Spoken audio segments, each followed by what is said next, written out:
Welcome to Civil Engineering for Learners. By Dr.K.Aravinthan. Waste Management. Chemical characteristics.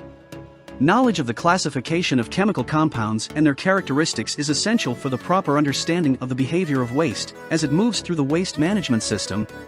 The products of decomposition and heating values are two examples of chemical characteristics. If solid wastes are to be used as fuel or are used for any other purpose. Lipids. This class of compounds includes fats, oils, and grease, and the principal sources of lipids are garbage, cooking oils, and fats. Lipids have high heating values, about 38,000 kJ/kg, kilojoules per kilogram, which makes waste with high lipid content suitable for energy recovery. Lipids become liquid at temperatures slightly above ambient. They add to the liquid content during waste decomposition. Though they are biodegradable, the rate of biodegradation is relatively slow because lipids have a low solubility in water. Carbohydrates. These are found primarily in food and yard wastes, which encompass sugar and polymer of sugars, example, starch, cellulose, etc. Carbohydrates are readily biodegrade to products such as carbon dioxide, water, and methane. Decomposing carbohydrates attract flies and rats, and therefore, should not be left exposed for a longer duration. Proteins. These are compounds containing carbon, hydrogen, oxygen, nitrogen, and consist of an organic acid with a substituted amine group, NH2.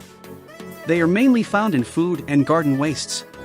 The partial decomposition of these compounds can result in the production of amines that have unpleasant odors. Natural fibers.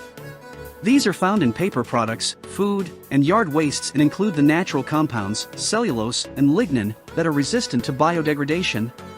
Note that paper is almost 100% cellulose, cotton is over 95%, and wood products are over 40%. They are highly combustible solid waste, having a high proportion of paper and wood products, and they are suitable for incineration. Calorific values of oven-dried paper products are in the range of 12,000 to 18,000 kJ/kg and of wood about 20,000 kJ/kg, about half that for fuel oil, which is 44,200 kJ/kg. Synthetic organic material, plastics. Accounting for 1 to 10%. They are highly resistant to biodegradation and, therefore, are objectionable and of special concern in ESSWM. Increasing attention is being paid to the recycling of plastics to reduce the proportion of this waste component at disposal sites. Plastics have a high heating value, about 32,000 kJ/kg, which makes them very suitable for incineration. Polyvinyl chloride, PVC, when burnt, produces dioxin and acid gas. The latter increase corrosion in the combustion system and is responsible for acid rain.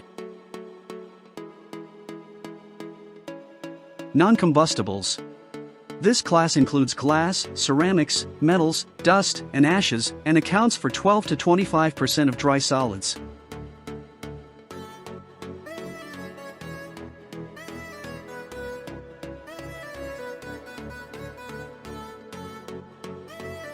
Ultimate analysis. This refers to an analysis of waste to determine the proportion of carbon, hydrogen, oxygen, nitrogen, and sulfur, and the analysis is done to make mass balance calculations for a chemical or thermal process. Proximate analysis.